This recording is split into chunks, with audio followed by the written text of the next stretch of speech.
My name is Campbell, Wright. I am an accredited exercise physiologist and strength and conditioning coach.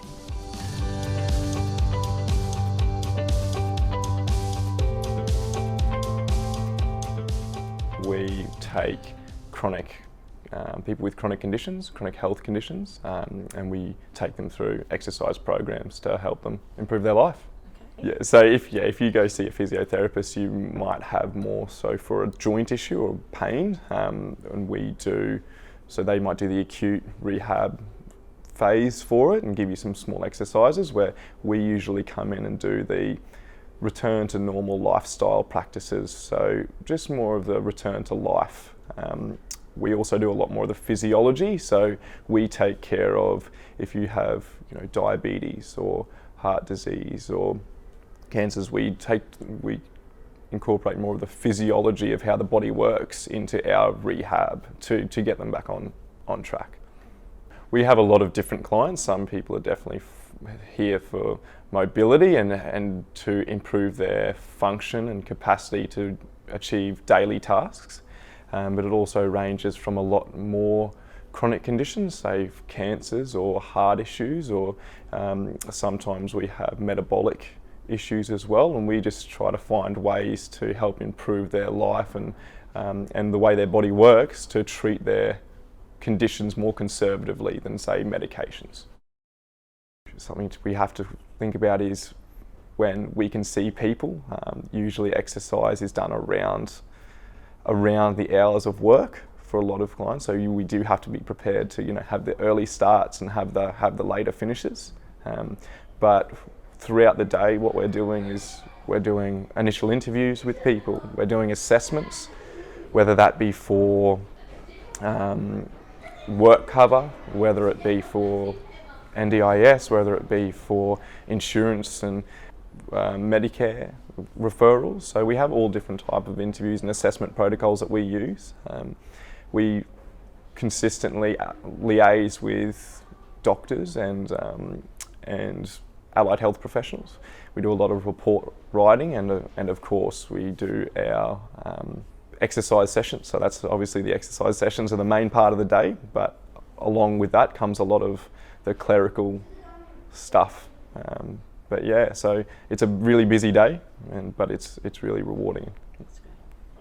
So I've got an undergraduate or a bachelor's degree of exercise physiology, and that can be done 4 years as an undergraduate, or you can do a 2 years master's degree after an associated health degree of human movement or physiotherapy. It can be done after. And I've also got my master's of strength and conditioning to work a bit more with athletic population, and that took me an extra 1.5 years above the 4-year undergraduate degree. Our governing body, Exercise and Sports Science Australia, they set a requirement of 20 professional development points every year, and they have a lot of mentorships, they have a lot of webinars, seminars, stuff that you can achieve those 20 points within that year to keep your accreditation. So yeah, we're always consistently learning. The most rewarding is definitely getting someone to come in that's just kind of had the issues for a long time, whether that be pain or like chronic pain or metabolic issues or anything, and then creating a plan to help improve their life and educating them to be able to take control of what they have and progress forward without the use of pain aids or medications, and then working with them to achieve their goal is by far the most rewarding thing about our career.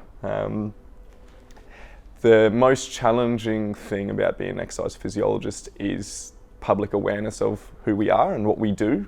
We're definitely on the right path of where we're going. 10 years ago, no one knew what an exercise physiologist was, and doctors didn't really know how to refer. Now a lot more people know who we are, but that's definitely the challenge, is to get recognised and have a specific spot in the health and public who know who we are and what we do.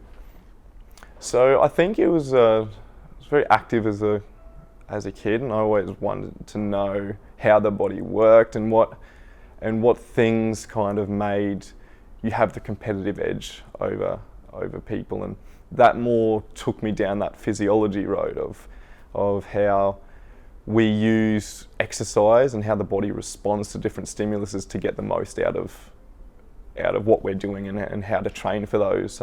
So I think that's what it really kind of got my interest in the exercise physiology sporting domain. And so I went to university, and that's what came out. Read the description of exercise physiology, said, that's what I want to do. Haven't looked back since, yeah. Just being familiar with exercise and understanding how different exercises kind of feel, because you have to do that with clients as well. So it's really tough prescribing exercise when you aren't sure of how that actually feels yourself. So a soft skill would definitely be to exercise. It's definitely recommended. But communication, internal drive to help people, empathy is a huge one if in our kind of line of work, because we're dealing with people with chronic pain and things they've been going through for many, many years. So understanding, how they feel and what things motivate each specific person is really important in our field. As practitioners, we need to be able to empathise and just familiarise ourselves with those people to be able to offer really good advice and exercise. If it's being open-minded about exercise techniques and research on exercise and stuff is really good, because you can then apply them to a wider audience or a wider group of people, even with the same pathologies and pains and that. So being open-minded and being empathetic is definitely a good practice to have in our career path. The industry has changed more in 6 years, and I think a lot of other industries have.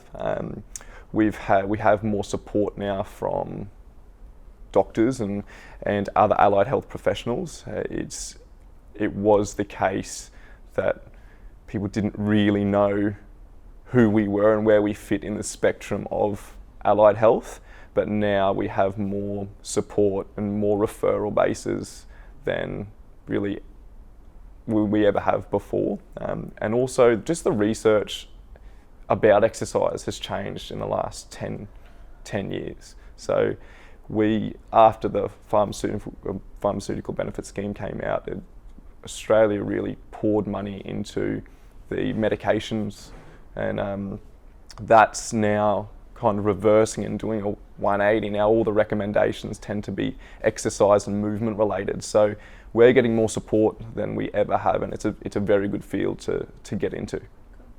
Exercise seems to be that main constant that is recommended. Again, it's very different for everyone, and how we prescribe is very different. So we have to learn as an industry to suit everyone. We definitely have challenges with everyone. You're wanting the quick fix way of doing what we have in our current kind of society is 8-week challenges, and fad diets tend to be quite popular, where we are really looking for a lifestyle holistic change. So trying to get people on board with that is sometimes tough, but it's a challenge that I like, and you have to like it if you're in the career anyway. My advice to someone coming out of school is to research what they want to achieve out of the health field. So if that's more of the strength and conditioning, or more of the working in a gym with chronic and healthy populations, exercise physiology is definitely the way to go. If you wanted to do more acute rehabilitation with muscles and injuries and working more in a clinic, physiotherapy is the way to go. But I would really recommend just going and contacting businesses and maybe having 1 or 2 days of just experience, because it's something that I wish I did earlier coming out of school. I'm lucky as a profession that I really enjoy, but definitely contacting businesses and doing research online about what they do, and to get as much information as you possibly can.